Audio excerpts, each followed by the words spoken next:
All right, everyone, the corporate media right now, the legacy media as I usually call them, wants you to be afraid. They want you to fear alt-tech because it's spawning Nazis. They want you to fear guns because it causes gun crime. They want you to fear Trump because somehow the fact that Trump insults people once in a while on Twitter is causing people who don't even like Trump, like Bowers, to go and kill people in a synagogue. That's totally ridiculous. It's nonsensical, but that's the line they're going with.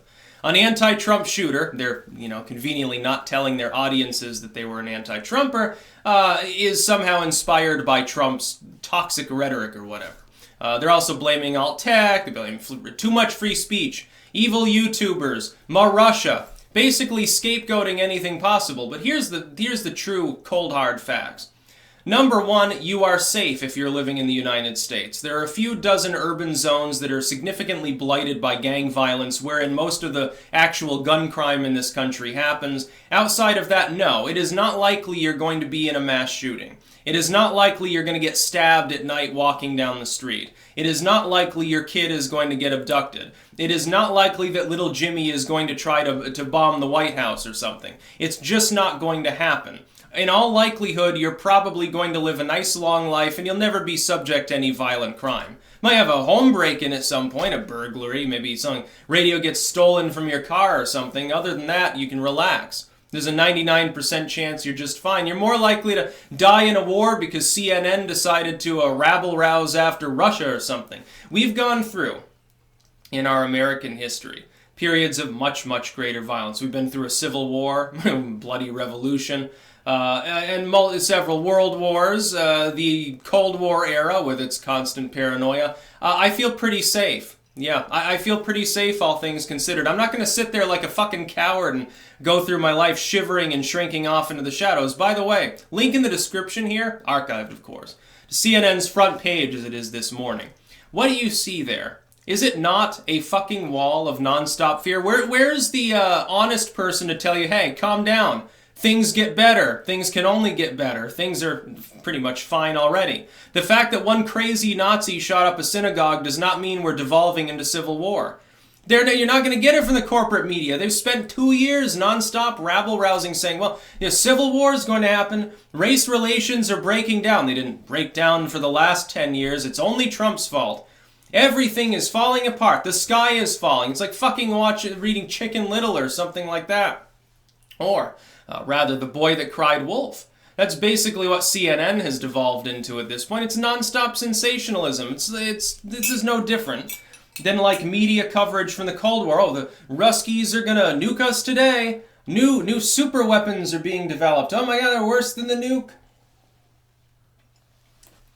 It's a fantasy land that they're living in. They're doing it for money. Now, sensationalism makes money. That's why they've delved into it. They've become tabloids. Trump has pushed them over the edge. They got Trump derangement syndrome so bad they're breaking out in a rash. But the thing is, the media wants you to be afraid because fearful people, they're more likely to tolerate authoritarianism. They'll be more receptive to the idea of censoring the internet, which is great for the corporate media because they haven't managed to actually capitalize on it yet.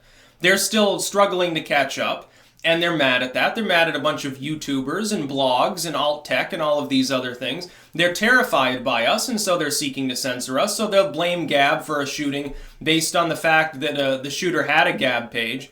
It couldn't have been because of Facebook, because they had a page there. They probably had a YouTube channel, probably had fucking accounts elsewhere. Probably used Reddit, probably used 4chan. Nobody wants to tangle with them if they're in their right mind. They're bigger than Gab is, that's the whole point. They're more afraid of them. Here's the thing, the media wants you to be afraid when there's really no reason to be afraid. And you even see people like on the further right, like they'll say, oh, well, the Civil War is probably coming because the left is getting so violent. No, the Civil War is not coming. Antifa is always throwing rocks at people. It's just more evident now because we have a politician in the White House willing to talk about the issue, shining light on the fact that there has always been this sort of problem in our country for a very long time.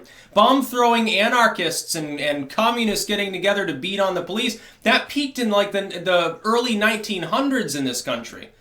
The period of socialist and anarchist uprisings and bomb-throwing commies in this country corresponds to the early 20th century. 100 fucking years ago was a problem. It's not really a problem today. They've beaten down by the Portland police, maybe. Yes, there is increased political stress in this country. I'm not saying there's not more social alienation than there has been in quite some time. It is not, number one, Trump's fault. Trump is the scapegoat being utilized he's being used as a scapegoat for a pre-existing condition. They're seeking to blame him because he's a convenient thing to blame, because it makes them money through sensationalism, and because most of the global world order doesn't like populism. So they're seeking to say like it's his fault. It's like when Bolsonaro takes command. I think isn't there a second vote today in Brazil? Bolsonaro will win. And if there's any problem subsequently, regardless if it has anything to do with politics, they'll blame him. Oh, we elected the wrong dude. He's like a Nazi and stuff. It's his fault that the cartel beheaded someone.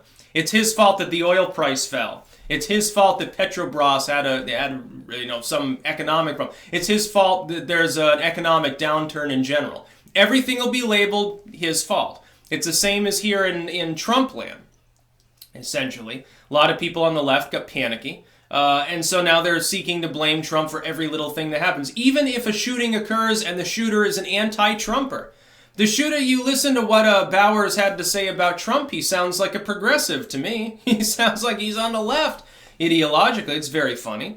Really, it's very funny to see also the far-right maniac, in his case, of course, come to the same realization that I told these people from the get-go when they were like pro-Trump 2 years ago. I'm like, don't expect him to be like nationalistic. He's a populist. He doesn't care about the race issue. He's not anti-Semitic. You're saying the same things the far left is saying about him, and you're all totally wrong. A lot of these people didn't believe me at the time. I bet they believe me now. So yeah, really, really funny. The media spin cycle says, oh, be afraid, everybody. There's crime everywhere around you. You're going to get shot. Oh my God, we've got to ban guns. We've got to ban video games. We've got to crack down on music. Basically, they want to do everything that'll benefit the lamestream. Now, isn't that a coincidence? It'll benefit mainstream producers of music and movies and video games and mainstream internet sites, as opposed to their independent competitors that are being blamed. And it'll benefit the political establishment as opposed to maybe the kind of outsider populists a la Trump. Oh, yeah, they're competitors within the political ideology. Again, total coincidence.